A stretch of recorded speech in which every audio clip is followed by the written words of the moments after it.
walk us through what happened after '86, '87, just basically the end of your career, and how you decided it was finally time to hang it up. It was very difficult. I think after my after the '88 season, maybe even the '87 season, things started to really change a little bit. The club started to take on new form.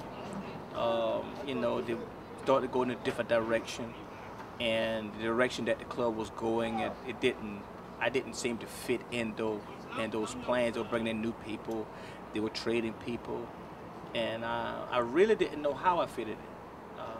Then come around to '89, not playing very much, even less than in '88, and that was kind of difficult for myself, to adjust to, because I was accustomed to playing, a lot. Even though I wasn't playing every day in '86 or '87, I still played an awful lot of baseball, and I was a big part, of the team, and that those days evidently had gone. I think it was kind of obvious when the trades were made and they brought in other people to play the position that I was playing. So, I think that was kind of say, okay, all right, that ought to tell you something. I can figure this out. And it was kind of disappointing. And I think that I even went as far as to request a trade. I don't know if I requested a trade to actually be traded or just to find out where I stood with the organization. They refused to trade me, of course, and they did not trade me until August of '89. Well, I wasn't playing very much anyway, and I was traded to, Toronto, and which I didn't care where I was going to be traded. I just wanted to play baseball, to be honest with you. And going to Toronto, I was actually renewed. I revived. I felt very good every day coming to the ballpark. My body was light. Even though I was not the same player in terms of physical ability, I still was very productive. And when I say I wasn't the same player, I think that, after surgery to my arm, that I wasn't the same, guy able to do the same things. And it became very apparent in '91 when I was really unable to even swing the bat a lot. So I really suffered through '91, it really kind of, convinced me that if I can't perform to where I'm satisfied with what I'm doing, then I need to quit. Toronto did not pick up the option, or they had an option on my contract. They did not pick it up, and once they didn't pick it up, I didn't even pursue the play anymore.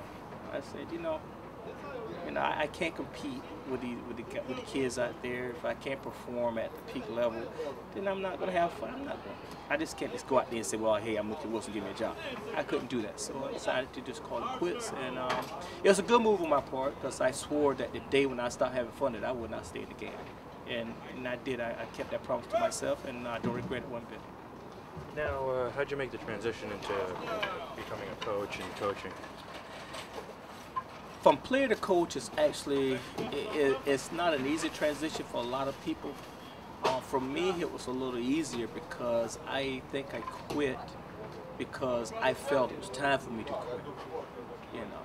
Now don't get me wrong. I think maybe 2 years later, after I, had some more work done to my arm and the rest, and the body got new, I said, hey, maybe I can still go back and play and that kind of thing.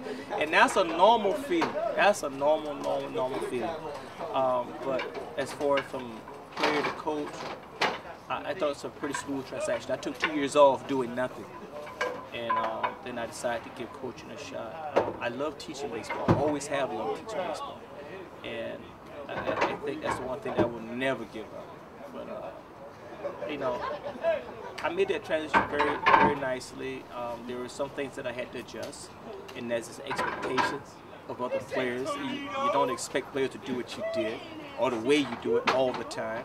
So it's a give and take situation, and I was fortunate enough to have learned that from a lot of people before me, and I wanted to carry that into my coaching career, which I have, and I've been pretty successful as far as relating to ball players and getting them to try different things. Well, actually, I was home and they called me. I think Mr. Wilpon was opening a new department in New York what you call the community outreach department. It's much like the PR department, and he wanted me to be involved with it. Well, at the time, I did not want to move to New York. I was on the farm. I was back at home, kind of chilling out. So I did not want to move back to New York. So he brought, he flew me up, and I went out to his place and we talked.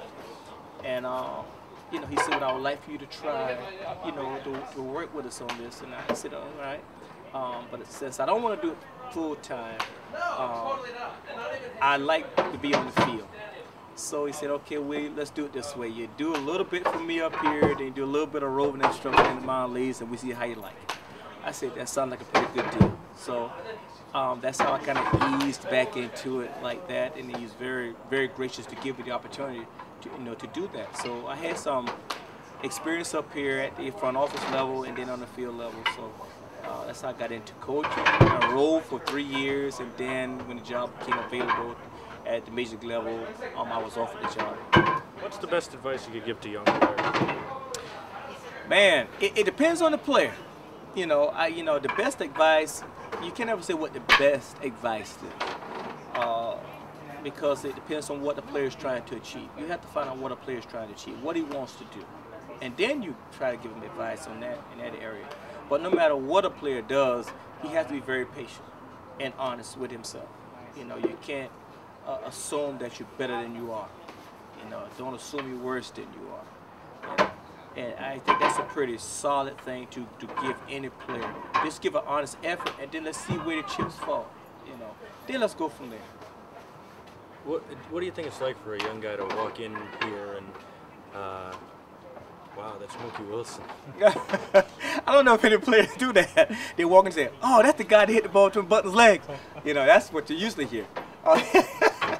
Now, I don't think that players are at all, when they come in and they see Mookie Wilson or any other ball player, I think they're more impressed with the present-day ball player, like Piazza, Alfonso, Benitez, Al Leiters. When they see what they can do, this is what impresses them, not what I say. I think you have to develop that relationship with players. And my relationship with players that I'm trying to develop is not what Mookie Wilson did. It's what Mookie Wilson has in plan for you to achieve. Not what he did, what he wants you to do. And if I can get a player to understand that when he's successful, I'm successful, and I only want the best for him, then the relationship starts there. And then it becomes, you have to develop a dialogue and understand what this player is all about, what he likes to do, what he don't like to do, when you can talk to him, when he wants to be left alone, and that type of thing.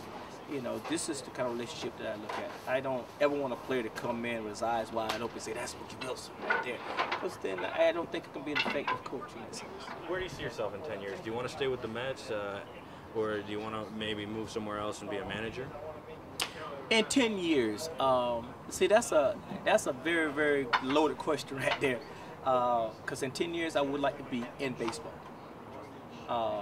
I would like for that involvement to be with the Mets. But if what Mookie Wilson wants to do, the opportunity is not available with the Mets, then I have to go where the opportunities are available. Yes, I would like to manage at some point. No question about it. And I have mentioned to Mets management that that's something that I would like to do at some point. But I want to do it when Mookie Wilson feels that he's ready to do it, not just because he feels like he ought to do it. That's the one mistake I do not want to make. And I'm patient in that regards. But I would like to remain in baseball 10 years from now, yes. Son plays for the Mets in the minor leagues? Yes. What's that like? Well, he did play in the minor leagues with us. He was drafted in '92. I was out of baseball when he was drafted. And I thought it was a fabulous opportunity. I knew the management. I know what they teach. And I was very happy that, that they thought enough of him as a player to give him the opportunity. I thought it was great. It was exciting watching your son play professional baseball. It's almost like watching your son play in the Little League All-Star team or something of that nature. Very, very exciting. And that's when I started coaching, to be able to go in and actually have some hands-on instructions with him, then I really was, I was the happiest man on earth, to be honest with you.